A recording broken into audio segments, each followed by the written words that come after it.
On May 29th, the president declared the suspension of visas for students and researchers coming from the People's Republic of China. And even though the president's proclamation describes this as a suspension, it could potentially act as a total cancellation of these visas for those from China. Make sure you watch this full video to find out everything you need to know regarding this recent proclamation suspending the entry of students and researchers.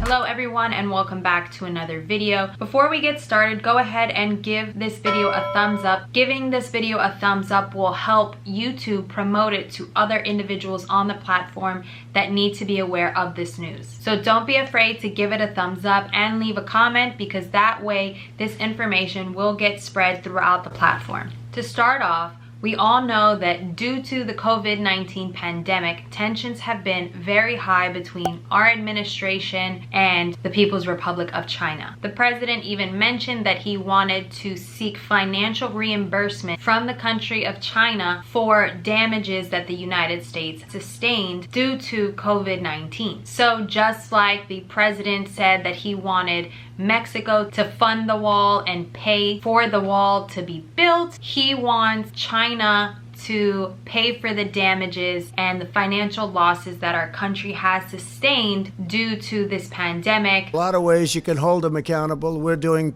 very serious investigations, as you probably know, and we are not happy with China. We are not happy with that whole situation. For the damages caused by the coronavirus, would your administration look at doing the same?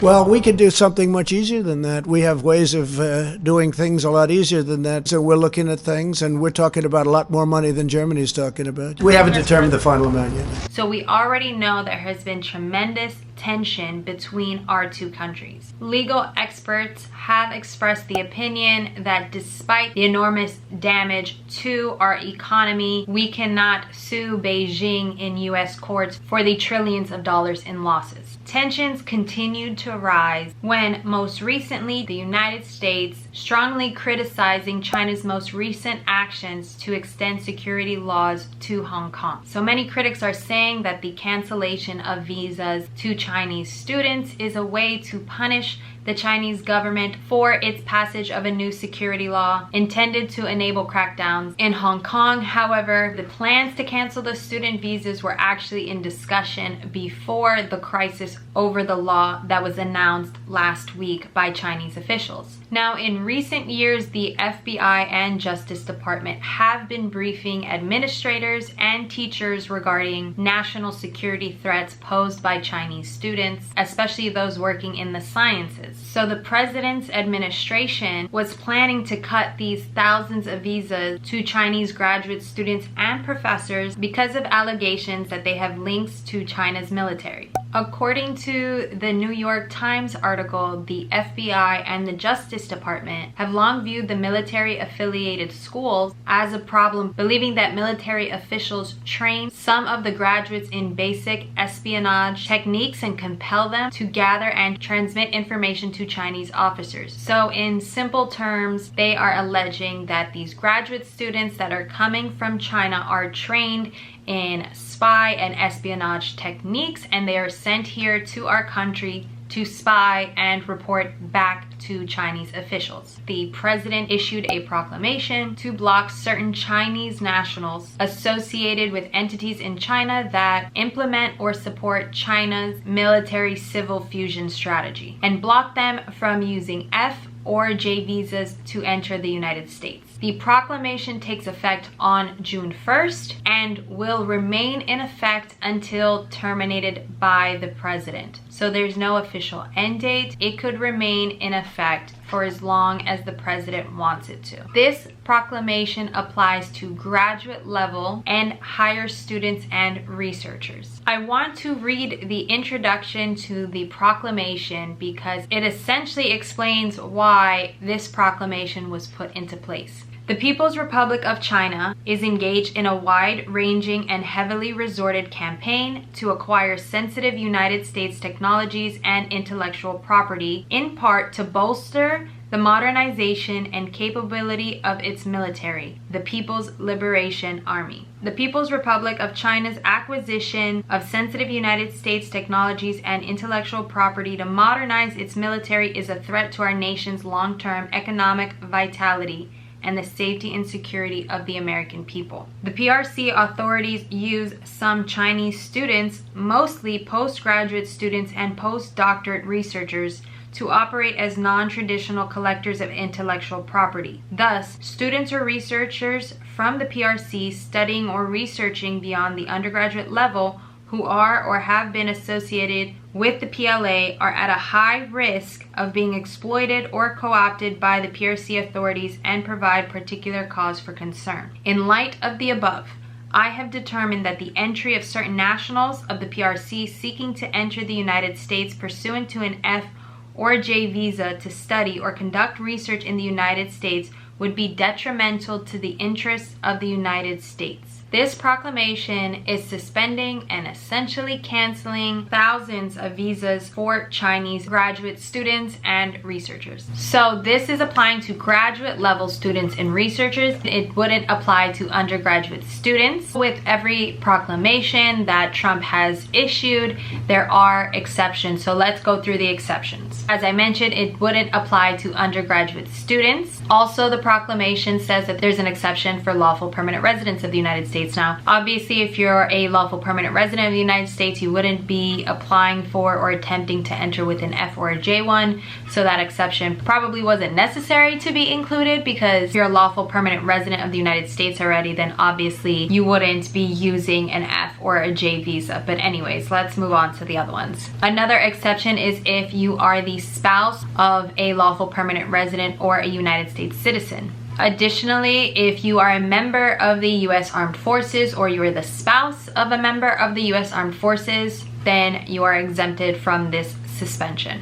A foreign national whose travel falls within the scope of Section 11 of the United Nations Headquarters Agreement. A foreign national who is studying or conducting research involving information that would not contribute to PRC's military-civil fusion strategy, as determined by the Secretary of State and Secretary of Homeland Security. So that's a discretionary exemption there. A foreign national whose entry would further law enforcement objectives, and a foreign national whose entry would be considered in the national interest. Now, these are almost identical exceptions to the ones that can be found in President Trump's proclamation regarding the suspension of entry of individuals due to COVID-19. I just uploaded a video regarding which countries are prohibited from traveling to the United States currently. If you have been physically present within the last 14 days in any of those countries, you're unable to seek entrance into the United States at this time. The exemptions found in that proclamation are the exact same ones that you can find here. It almost seems like they just copy pasted the same exceptions, or they used a template of that proclamation and changed a few things and added in the information regarding the application to PRC and the scope of the proclamation. The proclamation does state that this does not prevent someone from seeking asylum or refugee status or withholding of removal or protection under the Convention Against Torture and Other Cruel, Inhumane, or Degrading Treatment or Punishment consistent with U.S. law. So the proclamation further gives the discretion to the Secretary of State to determine whether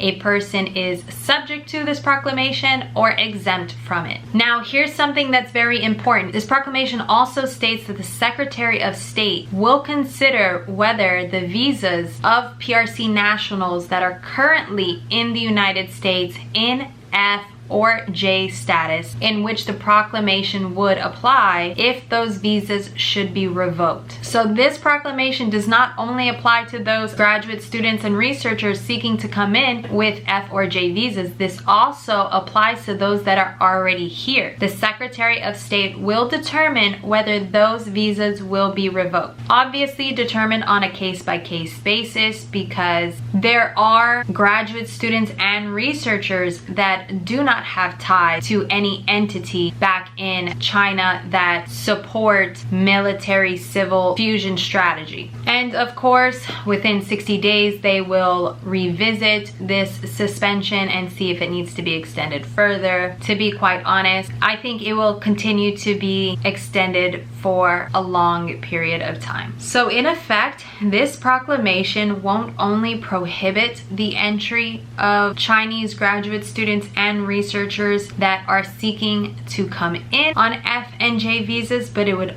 also potentially expel thousands of Chinese graduates that are already in the United States with those visas, and it gives the Secretary of State the authority to revoke those visas if it is determined that those present in the United States have any sort of ties to China's military schools. As always, I will continue to keep you up to date with the latest developments in US immigration. So make sure you are subscribed with your post notifications turned on. That way you'll be notified each and every time I upload a new video. Once again, give this video a thumbs up so YouTube knows to share it across the platform. Thank you for watching, and I'll see you in the next video.